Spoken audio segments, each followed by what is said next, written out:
Hello there, my Battlefield friends and fans. Last night I decided to get into the CTE to actually check out the new maps for the upcoming DLC Apocalypse, and I have to say I was pleasantly surprised.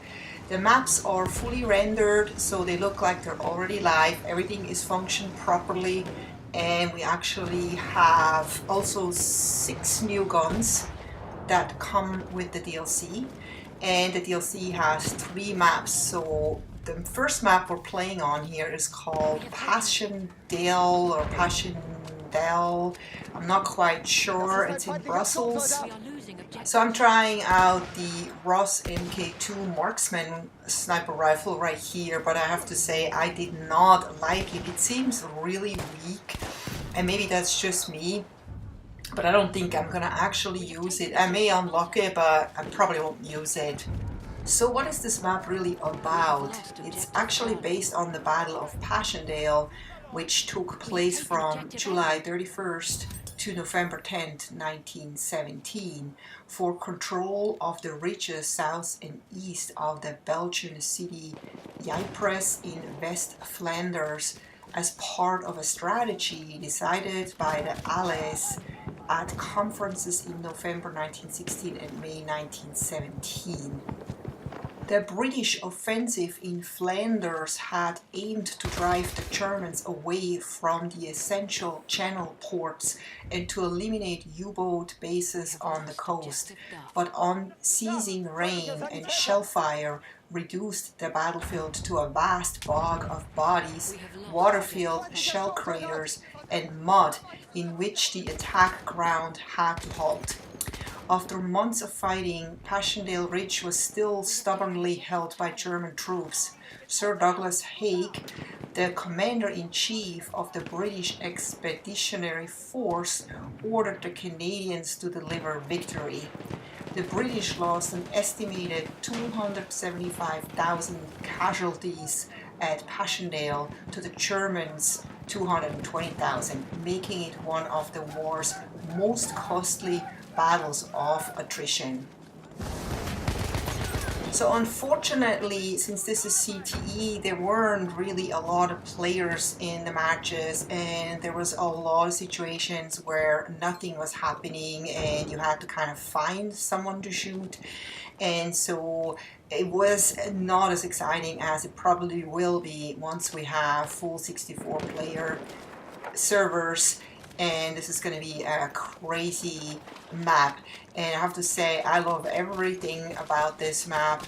It's got, buildings, it's got a lot of ruins, it's got that big church on the top of the hill, it's got a lot of craters, it's got a lot of bunkers. It's a very fun map to actually play on, and it really feels like a World War I map to me, and it reminds me of a lot of other really good maps that we have in this game that are gamer favorites.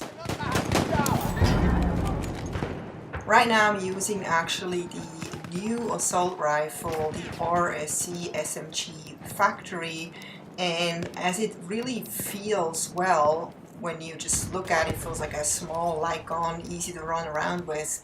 It actually has surprising few bullets in the magazine, so if you're not very accurate, you run out of bullets before you get the kill. So with this gun, you really have to get headshots in order to do well, and just make sure that you use those 9 bullets wisely, otherwise you're just gonna die a lot. But it's actually not a bad gun, and I think this is one of those guns that goes better out of the hip than aiming down the sights, and it's just something you have to remember when you use this gun. This is probably gonna be a gun that I will use more often because it's a really fun gun, and there's not so many great guns for the assault class anyway. And I always prefer using smaller guns than really big guns that feel like they're taking up too much space in my view of field, if that's even a thing to say. Correct me if I'm wrong. But yeah, this is definitely a fun gun, and I think I would recommend it. So I don't know if they're actually gonna change the settings on this gun before the game comes out, because they already made a lot of modifications during the work on all those maps with the new guns, and apparently I heard that people were complaining that the guns weren't working right, and I feel like some of the guns that I tried here, and you can see them later on, still don't quite work as you would expect them, or maybe it's just I'm not good at using them. So we'll see how they will handle once the maps are live and available to everybody. And actually that's going to be very soon. They said in February. We already have February, so I don't know if it's going to be mid-February or end February or tomorrow. No, probably not tomorrow, but anytime soon. So I'm glad I was able to get a little bit of a glance on this already, because I was really disappointed in the Turning Tides maps. And I was kind of just thinking that, you know, the maps started out really great at the beginning of the game, and then it seems like they just kind of put less and less effort in it. But I was wrong. Those 3 maps from this DLC are all really, really gorgeous, really awesome, really fun to play. It's kind of like back to what we love about Battlefield 1. So I probably will just ignore the Turning Tides DLC maps and focus on this new DLC and enjoy that to the fullest. So let's look at the next map called River Somme. And this map is absolutely beautiful. It actually reminded me a lot of PUBG, even though I don't play PUBG. I shortly played it, didn't really like it, but it still reminds me of this with the high grass where you can actually hide in, and just kind of like the sunny hills and everything. And it's got like beautiful landscape, it's got a little village, it's got this little river with boats, and it's just an absolutely gorgeous map. It actually reminds me a lot of the maps of the They Shall Not Pass DLC, especially the map Rupture, which is one of my favorite DLCs of Battlefield 1. And I have a feeling that this map could easily become one of the favorites among the Battlefield 1 fans. So what is this map all about, River Somme? It's actually based on the Battle of the Somme, which took place between July 1st and November 18, 1916, so before the other map, Passchendaele, before the other battle, on both sides of the upper reaches of the River Somme in France. I'm actually using the Ross MK2 Marksman Sniper here again, because I really forced myself using this, even though I hated it. I just thought I need to use it a little bit longer in order to kind of get a better feeling for it, and maybe I just have to get used to it, but I don't know, I just didn't do well with it, and I know it's mostly my fault that I didn't do well with it, and I just, you know, was like, well, you know, I'm still gonna unlock it and see how it does. They may still make adjustments to it until the maps are actually out for everyone, so we'll see.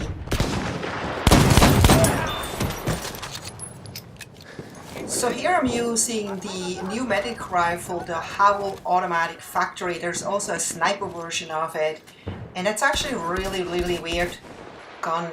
You see that you basically, the aiming is on a different spot than you would expect it. It's actually not in the middle of the gun, but actually on the side of the gun, which really takes some getting used to. But I think I will give this gun a lot more try and see how it performs, because it could be a really, really good gun for the medic class. So let's look at the last but not least map called Caporetto. And the first thing you see when you start out is this wonderful view up from the mountain with the sun coming through the clouds, kind of like an early evening sunset. It's just absolutely gorgeous. And of course, this does remind me also of some of the really better maps in Battlefield 1.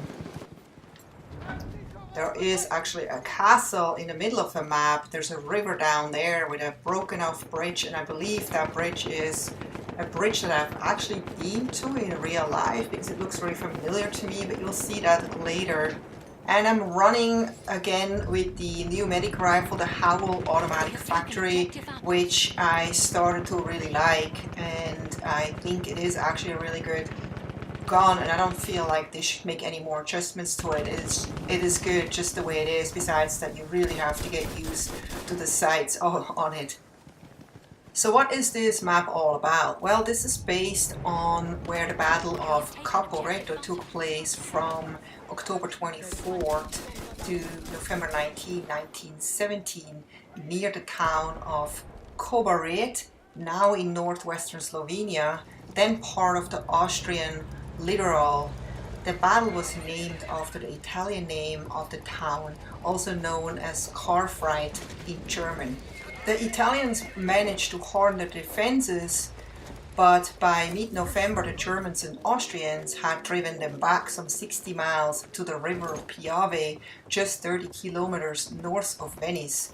Italian casualties at Caporetto totaled almost 700,000, 40,000 killed or wounded, 280,000 captured by the enemy, and another 350,000 deserted. In the wake of the battle, violent anti-war protests reached a peak in Italy as Cadorna was forced to resign his command. His successor, General Armando Diaz, would oversee a new Italian strategy, defensive as opposed to offensive, for the remainder of the war, including a greater reliance on the resources of the stronger Allied powers.